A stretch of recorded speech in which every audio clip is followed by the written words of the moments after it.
We're Kieran and Sara, and 2 years ago we bought a farm in the forests of Norway. Neither of us had a lot of practical experience beforehand, but we were determined to work towards our goal, to become more self-sufficient. Looking back, we're glad we didn't know how hard it was going to be. Freezing temperatures in winter, water shortage in summer, predator attacks, sick animals, a lot of wheelbarrows, more wheelbarrows, and excruciatingly long winters. The learning curve has been steep, but it's also been one of the best experiences of our lives. Like getting chicks for the first time, culling sheep, harvesting loads of our own food, and creating a peaceful sanctuary to live in tune with the seasons. Subscribe and follow along on our journey.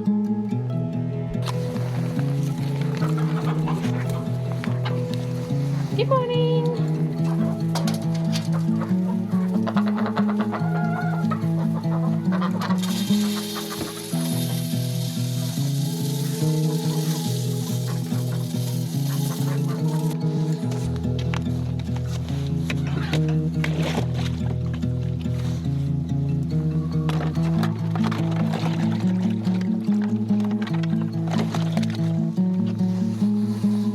Kramer, come on! Nice, Kramer!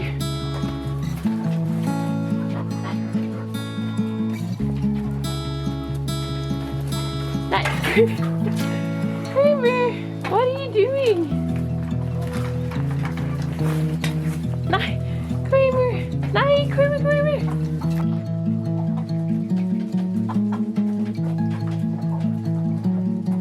There we go!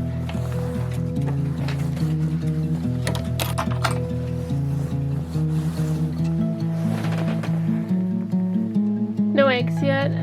Those are our fake eggs. No eggs behind in the corners. I think I'm gonna go hang out with the sheep while I wait for their chickens to lay eggs so I can have my breakfast.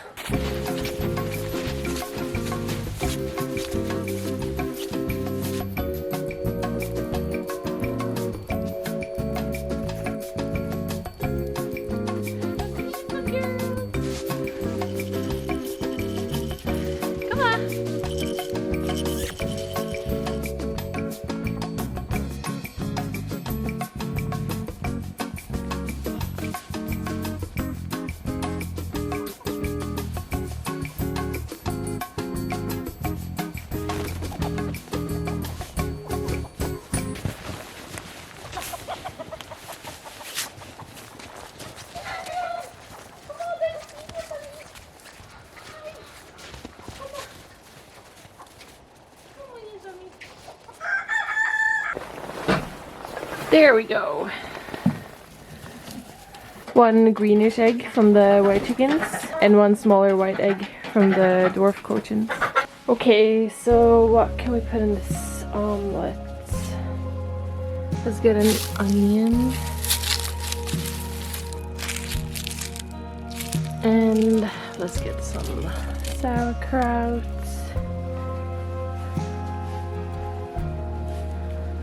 Let's get some potatoes. For today's video, I wanted to show you what we eat midwinter. I first want to preface this video by saying that we don't necessarily eat this much homegrown food for every single meal, every single day. But our meals will always include something that came from the garden. Most of our food has now been stored since August and September. And it feels really rewarding that all of that hard work is now keeping us fed through the darkest months. For breakfast, I made an omelette with onion and potato with sauerkraut on the side, plus a berry smoothie with raspberries, blueberries, and gooseberries from the garden, and banana. I also made a cup of tea with chamomile from the garden.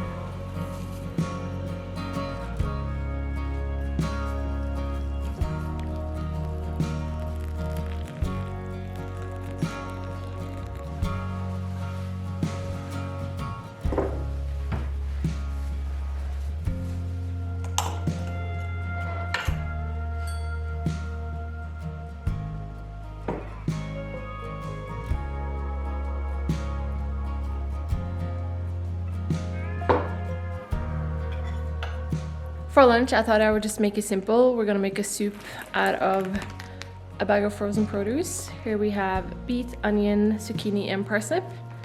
And then we have a jar of homemade duck broth that Kieran made yesterday. Blend it, make a soup out of it, and then have it with some homemade bread. Not from our own homegrown ingredients, but that's okay.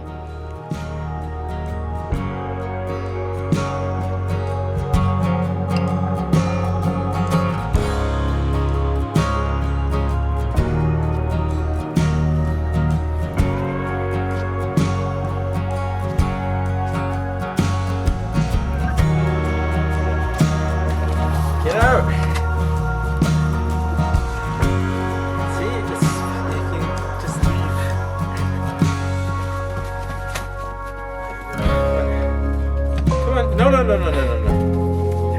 Oh, Stella.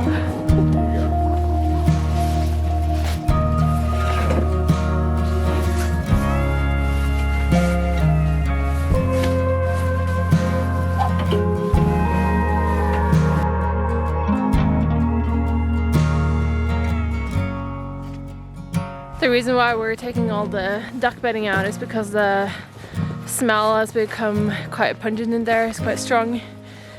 And because we've just been laying hay on top for months, and we would have done it sooner, but we've had a shortage of hay because we did get 2 hay bales in the fall to use for bedding through winter, but apparently they were like, the grass was all wet when it got packed, so these are just completely frozen. And we just haven't found a person that has any bedding that we can use. But now we finally found a person, so we're gonna go get it. And we can change out all the birds' bedding.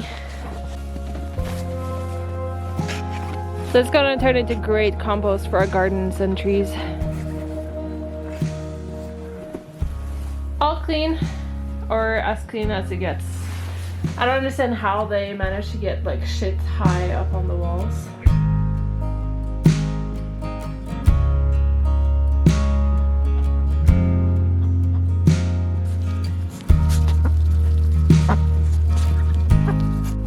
Yay, Stella!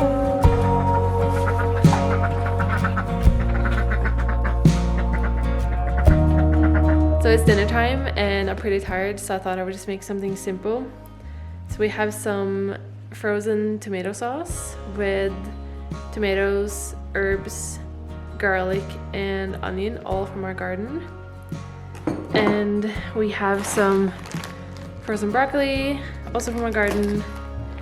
We have some frozen beans, also from our garden, and some already cooked beans, not from our garden. So I thought I would just throw that all together and boil some pasta, and that's it.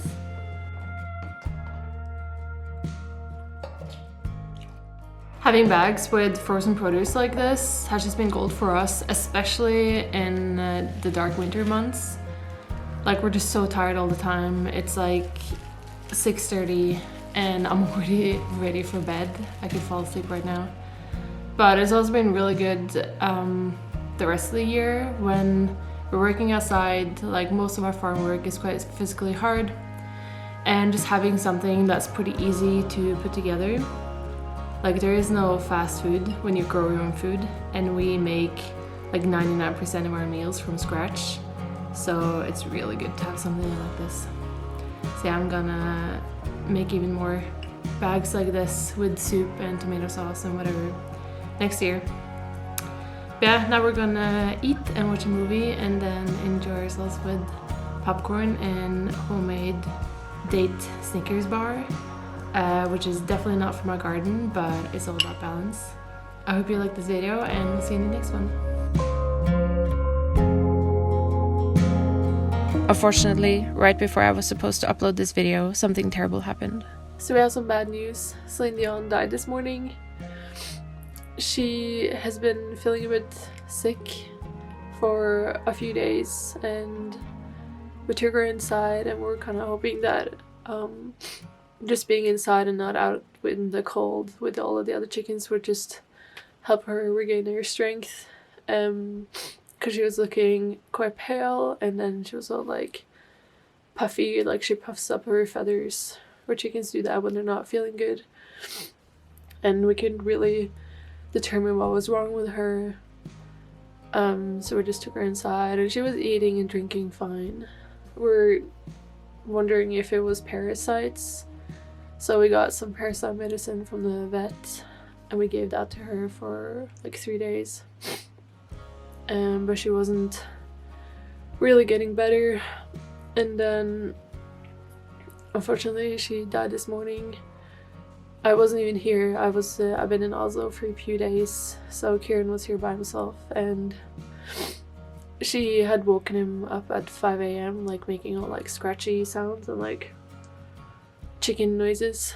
So we went down, and he was with her for a little while, and yeah, then she just died in his arms. And the funny thing is that I also just woke up at 5 a.m. this morning just by nothing, and yeah, it's just like a peculiar coincidence. Yeah, she was just our favorite chicken. She's just been so fun and cuddly, and we just brought her along and everything, and she really seemed to like our company, and she loved being held, and she would always like fall asleep in our arms. And whenever we had guests, we would just like take her and give her to the guests, and she would just sleep in their arms, and just kind of our little support chicken. But yeah, I'm really happy that Kieran was there with her, although Kieran's not, because it was really hard for him, and we both had really special connection with her. So yeah, the farm's gonna be really empty without her.